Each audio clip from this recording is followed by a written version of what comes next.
ఇక మంగళవారం నుంచి వస్తున్నటువంటి వార్తలు ఏవైతే మావోయిస్టు అగ్రనేత మల్లోజుల వేణుగోపాలరావు అలియాస్ సోను లొంగుబాటు వార్తల్ని నిజం చేస్తూ ఈరోజు ఎవరైతే సోను అలియాస్ వేణుగోపాల్ అలియాస్ భూపతి మహారాష్ట్ర పోలీసుల ఎదుట బుధవారం ఉదయం లొంగిపోయారు.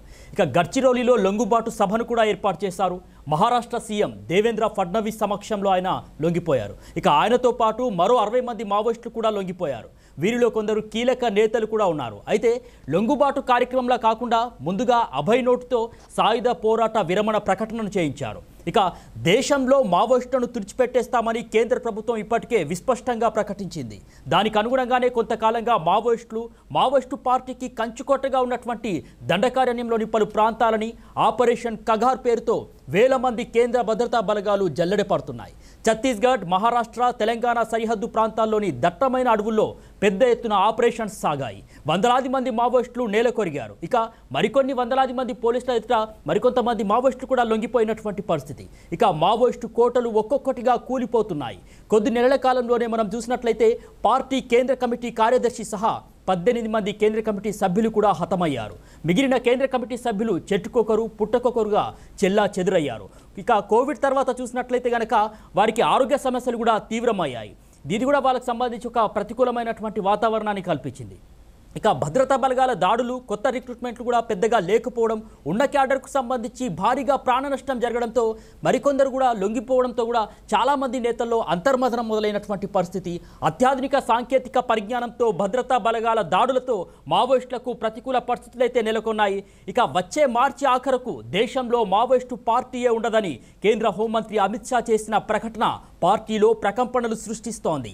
ఈ నేపథ్యంలోనే 4 దశాబ్దాలుగా పార్టీలో కొనసాగుతున్న అగ్రనేత మల్లోజుల వేణుగోపాలరావు అలియాస్ సోను ఈయన ఇప్పుడు లొంగిపోయాడు కదా. సో అంతకంటే ముందు ఆయుధాలను వదిలేద్దామంటూ చేసిన ప్రకటన కూడా సంచలనంగా మారింది. సోషల్ మీడియాలో కూడా వైరల్ అవుతా ఉంది. అయితే మల్లోజుల వేణుగోపాలరావు రాసినటువంటి లేఖను ఇతర అగ్రనాయకులు మాత్రం వ్యతిరేకించారు తీవ్రంగా. ఆయన్ను ఒక విప్లవ ద్రోహిగా కూడా ప్రకటించారు. Maoist party north Bastar division committee మాత్రం మల్లోజుల ప్రకటనకు మద్దతు పలికింది. ఈ నేపథ్యంలోనే కొన్ని రోజుల క్రితం మల్లోజుల వేణుగోపాలరావు అలియాస్ సోను మరో లేఖను కూడా విడుదల చేశారు. ఇక ఇంతకాలం పార్టీ చేసినటువంటి తప్పులకు, ఉద్యమం ఓడిపోకుండా కాపాడుకోలేకపోయినందుకు బాధ్యత వహిస్తూ ఏదైతే పొలిట్ బ్యూరో సభ్యుడిగా క్షమాపణలు కోరుతున్నానని కూడా ఆ లేఖలో పేర్కొన్నారు వేణుగోపాల్.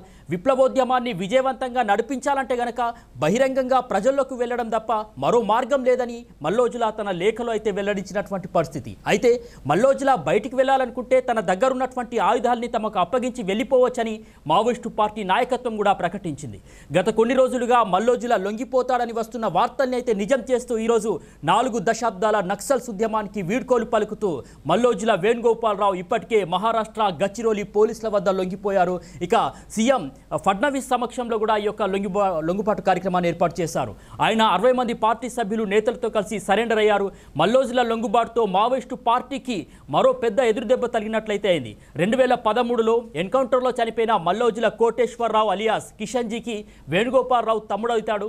పార్టీ విధి విధానాల రూపకల్పనలో వేణుగోపాలరావు కీలకమైనటువంటి పాత్ర వహించారు. ఇక వేణుగోపాలరావు మీద చూసినట్లయితే కనుక 6 కోట్లకు పైగా రివార్డు కూడా ఉంది.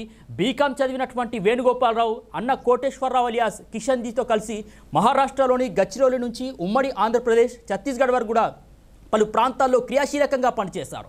మావోయిస్టు ప్రధాన కార్యదర్శి నంబాల కేశవరావు అలియాస్ మరణం తర్వాత ఇతనే మావోయిస్టు పార్టీకి అగ్రనాయకత్వం వహిస్తారని ప్రచారం కూడా జరిగింది. అయితే వేణుగోపాల్ ఉద్యమాన్ని వీడి పోలీసులకు లొంగిపోవడంతో మావోయిస్టు పార్టీకి నష్టం జరిగే అవకాశాలు ఉన్నాయనే వార్తలు కూడా వస్తున్నాయి. అయితే మల్లోజుల లొంగుబాటు ఆయన రాసిన లేఖ అది అతని వ్యక్తిగతమే తప్ప మావోయిస్టు పార్టీ నిర్ణయం కాదని మావోయిస్టు పార్టీ తెలంగాణ రాష్ట్ర అధికార ప్రతినిధి జగన్ పేరుతో కూడా మరో లేఖ విడుదలైంది.